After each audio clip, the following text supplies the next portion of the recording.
Kumusta ba kayo? Good, okay. Well, starting my reason why I shared with you my small experience. When I'm home, we went to Saudi. My dad is working very well, still hard Saudi. And I came across some youth, some youngsters.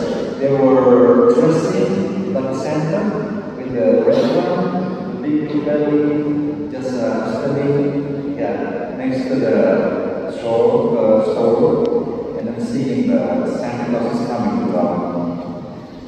Well, for big people, they don't really know what's St. Nicholas. All they know, especially during Christmas, all they know is Santa Claus is that church. And then all they know about him is only a little man giving the gifts, presents to the children, and let's go, coming with a deer and kind of watching over the forms of the deer, and then, giving the gifts to the children, present to the children. And to be honest about the history of St. Nicholas himself, sejarahnya is clearly and greatly written about him.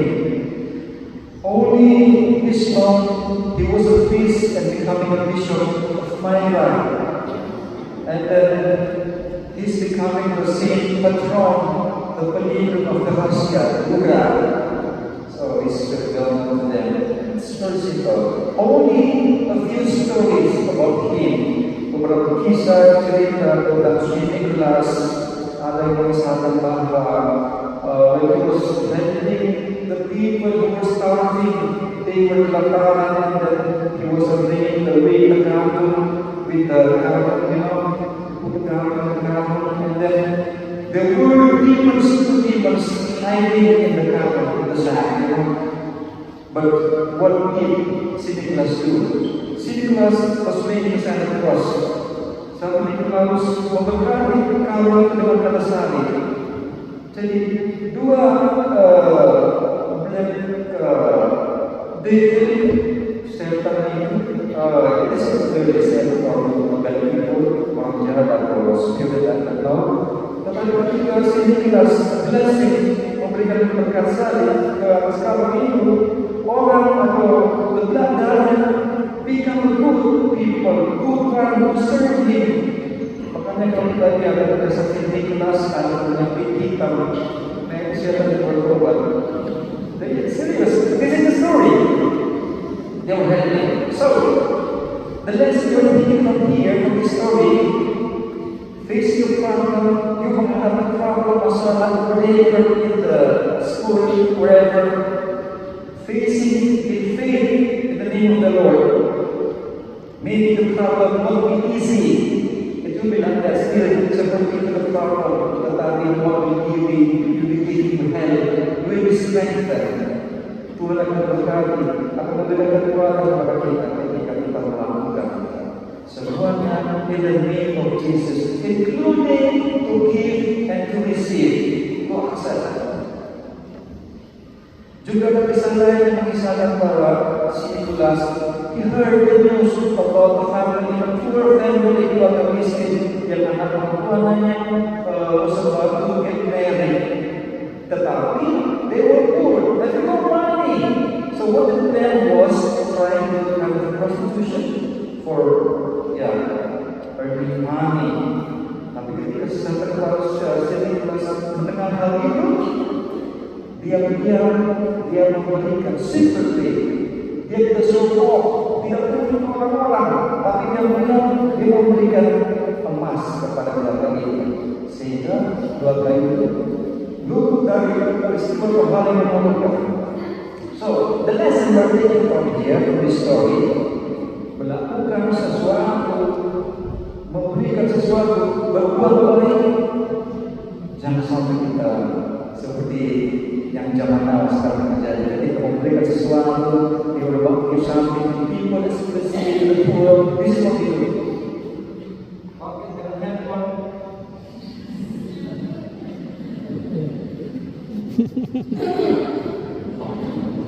Kita mau show off. Okay, if your intention is with 5 people to do the same, to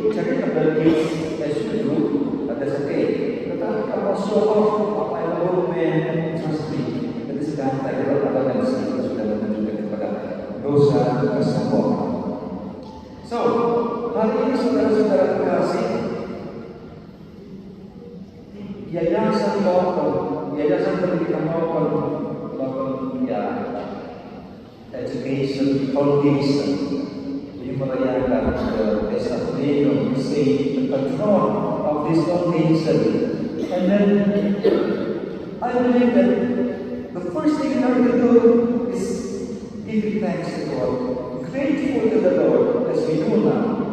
Bagi kita orang Katolik, syukur, ucapan syukur yang tertinggi atau terutama adalah Eucharist. The Holy Mass, what we are doing now. Itu syukur yang pertama-tama, bukan pesta, lalu poin-poin berjoget-joget. Ya kalau itu juga apa saja yang kita lihat. Tapi yang pertama, the first place, thanking God in the Eucharist, in this Holy Mass. We are grateful to the Lord. Why? Because it is because of the grace, the mercy of the Lord, that this foundation, yayasan ini masih bisa berada sampai saat ini dengan kondisi seperti ini. Pertama-tama because of the grace of the Lord. Karena berkat Tuhan, we can stand still, we can stay alive like this, and running this educational process here in this place. So yang pertama kita bersyukur kepada Tuhan. Coba try to imagine if God is not giving His hands to help us. Jika Tuhan kita campur tangan dalam kehidupan kita juga dalam yayasan ini, what will happen? I don't think it will survive. Saya kira mungkin tidak bisa bertahan. Sehebat apapun kita, kalau kita tidak menyertakan Tuhan, pasti akan runtuh. Tetapi kalau kita menyertakan Tuhan, just like experience of Nicholas, he put God in the first place for all other things, and then things become better. So we are grateful to the Lord. Karena berkat Tuhan kita masih bisa sampai saat ini. Kita masih berharap bahwa proses pendidikan yang terjadi dan yayasan pendidikan maupun bisa terjadi dengan baik, menghasilkan pendidikan yang bermutu, with the good quality. Not only intelligent, but also other capabilities. Secara formal, non formal, menghasilkan pendidikan yang bagus. Dan dalam sudut yang sama, saya percaya this is a must for the teachers and also every stakeholders in this foundation. This is a must. We are not only thanking God by praying in the Eucharist, but what we are to do is to evaluate. Kita harus mengevaluasi, kita harus melihat, merenungkan bagaimana perjalanan sekolah kita atau our foundation, this foundation, at least in a year. What have we gained? Apa sudah diperoleh? What have we done? About the plan we were planning to form. Are we executing it well? Kita mengevaluasi, kita punya program, kita mengevaluasi, kita punya perjalanan. Kita menjadikan si momen ini as if we are standing before the big mirror. Kita berdiri depan cermin dan kita melihat apa yang nampak, refleksi yang muncul dari cermin itu seperti apa. Mengevaluasi, mengikuti visi dan misi kita, mengikuti kebajikan dari Saint Nicholas, and especially the will of the Lord, the word of the Lord. Kita melihat itu, and if it is possible, try to make a kind of resolution for the betterment of this foundation, of this yayasan. And for you students, I don't think I see many students here, maybe some are coming. Remember, you are students, but you are also disciples. Students are to study, but disciples are to follow. Student, you belajar, you tugas sudah belajar, tetapi you bukan cuma student, tapi you also disciple, pengikut. So you have to mengikuti. What you are to follow? You are to follow the instructions from the teachers. You have to follow all the good examples of Saint Nicholas of Trump. And also finally, you have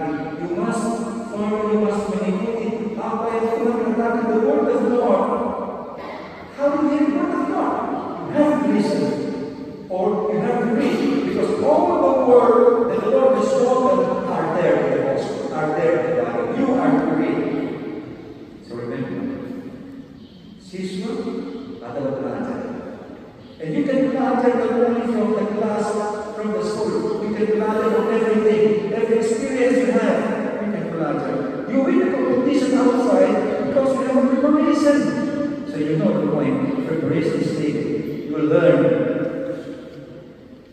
Disciples have to be disciplined. Oh, jangan lupa disiplin. Disiplin tentang banyak hal. Disiplin belajar, disiplin waktu, disiplin berpakaian, disiplin everything. And the real discipline you are to do, not discipline for pencitraan.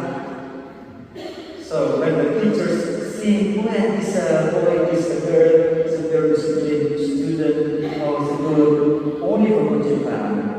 No, you do because you know you are doing that before the Lord. The Lord sees that.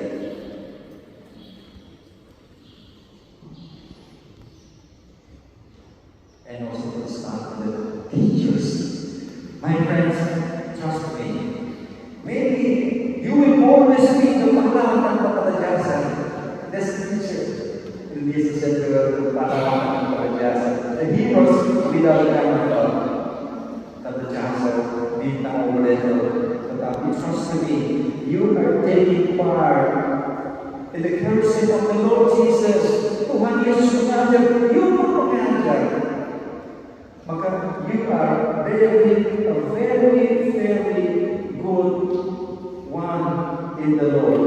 You are to educate the students, you are to teach them to be a good one. Not only to be intelligent, but especially to be a good one, with a good ethic, good moral. That's the point, I believe. You know, pendidikan Katolik tidak hanya menciptakan orang yang cerdas, tetapi orang yang bermoral baik, beretika baik, cerdas, yang is the result of his body. So, my dear friends, kalau kita melihat, we see the situation now. Sometimes the teachers goes so wrong in the education field are respected. Kalau cuma dulu, saya lihat banyak ya orang-orang dari sini. Pendidikan zaman dulu, guru mengatakan apa harusnya siswa. If you are going to understand that guru is to kneel down, you have to kneel down, and you will never get up before they tell you get up. Kalau dalam betul, sebelum bisa berdiri, tidak akan berdiri.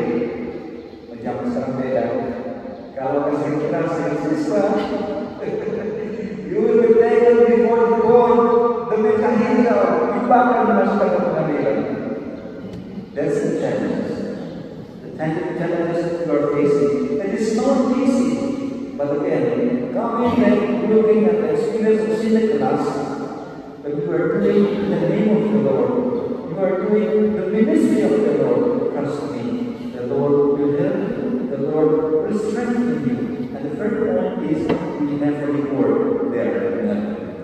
So, my dear friends, students, teachers, and staff, and everyone who are here, again, let us pray for the Lord. The Lord has guided us as mentor, as one working in this long education foundation. The Lord has helped us. So we are thanking Him for this great form of thanks, gratefulness. Let us be good life. We are in our way. We are to see our way at least in 1 year ahead before we try to make a resolution. I don't know, is this the anniversary of this foundation? Okay, whatever. Anniversary is only a number. It is not a very big deal. Okay. I should thank the Lord again. Let's try to do our best and let God do the rest of us. May God help us. Let us see our today's reflection. Semoga Tuhan memberkati kita. Glory to the Father, and to the Son, and to the Holy Spirit. As it was in the beginning, now, and shall be forever.